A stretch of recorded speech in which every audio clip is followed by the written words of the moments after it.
Friends, वेदना stories में आपका स्वागत है। मेरी आज की कहानी है नसीब का लिखा। 15वीं सदी की यह कहानी है। किसी एक गांव में एक बहुत ज्ञानी पंडित रहा करता था।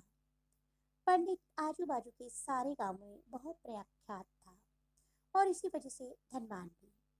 पंडित का परिवार ज्यादा बड़ा नहीं था। पंडित अपनी पत्नी के साथ बहुत बड़े घर में अकेला रहता था, क्योंकि पंडित का कोई बेटा था नहीं और एक बेटी थी जिसका विवाह पास के गांव वाले एक श्रीमंत लड़के से हो चुका था।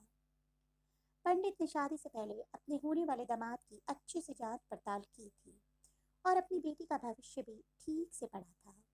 तब जाकर उसने बेटी की शादी की थी, लेकिन चंद सालों में ही पंडित का दामाद बुरी आदतों के चंगुल में फंस गया।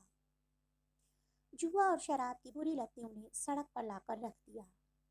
अपने बेटी की ऐसी दुर्दशा देखकर पंडित की पत्नी काफी दुखी होती थी और अक्सर पंडित को कहा करती थी, तुम जाकर उनकी मदद कराओ। पंडित हमेशा अपनी बीवी को यह कहकर उनकी मदद करने के लिए मना कर देता था कि अभी कुछ समय तक उनका बुरा वक्त चलना है। हम चाहे कितनी ही कोशिश कर लें, जो उनके नसीब में नहीं है वह उन्हें नहीं मिल पाएगा। पंडित की ऐसी बातों से उसकी पत्नी काफी दुखी हो जाया करती और मन ही मन सोचा करती कि कैसा स्वार्थी पिता है, अपनी बेटी को इतने कष्टों में देखकर भी उसकी मदद करने के लिए मना करता है। आखिर भगवान ने जो इतना सारा धन धान्य दिया है, इसका क्या करेंगे? हमें कोई और औलाद भी तो नहीं है। नहीं, ले देकर एक यही बेटी है और उसके लिए भी कुछ नहीं करेंगे तो किसके लिए करेंगे? पंडित ऐसा नहीं सोचता था। ऐसा नहीं है कि पंडित अपनी पुत्री से प्रेम नहीं करता था, लेकिन उसने अपनी पुत्री की कुंडली इतने अच्छे से पढ़ी थी और वह यह पहले से ही जानता था कि वह चाहे किसी भी लड़के से शादी करती, लेकिन उसके जीवन में यह समय आने वाला ही था और बिना इसे भुगते उसका छुटकारा नहीं मिलने वाला था। एक दिन खाने पीने के लिए मोहताज हो चुके पंडित की बेटी और दामाद उसके घर आए।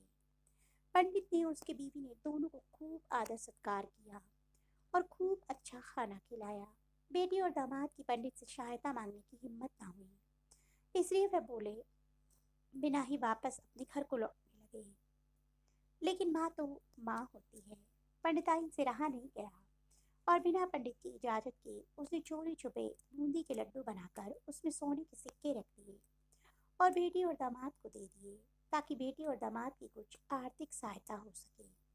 पंडिताइन यह भी जान गई थी कि बेटी और दामाद शर्म के मारे उनसे मदद नहीं मांग रहे थे, इसलिए उसने बेटी और दामाद को भी लड्डुओं में छिपे सिक्कों के बारे में कुछ नहीं बताया।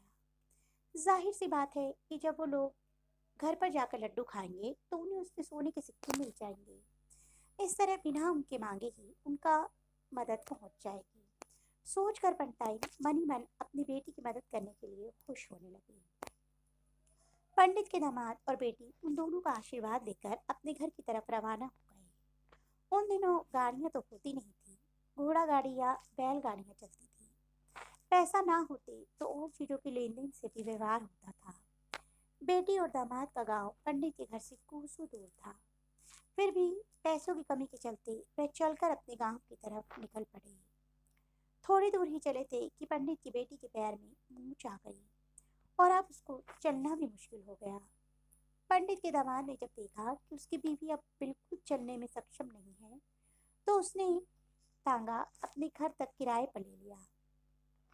दोनों पति पत्नी तांगे में बैठकर घर तक पहुंच गए, लेकिन तांगे वाले को देने के लिए उनके पास पैसे नहीं थे। इसलिए पंडिताइन ने जो बूंदी के लड्डू उन्हें दिए थे, वही किराए के तौर पर उस तांगे वाले को दे दिए।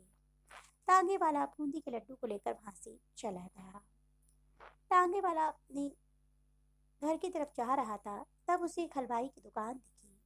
उसने सोचा कि थोड़े से बूंदी के लड्डुओं से मेरे घर के लोगों का पेट थोड़ा ही भरने वाला है।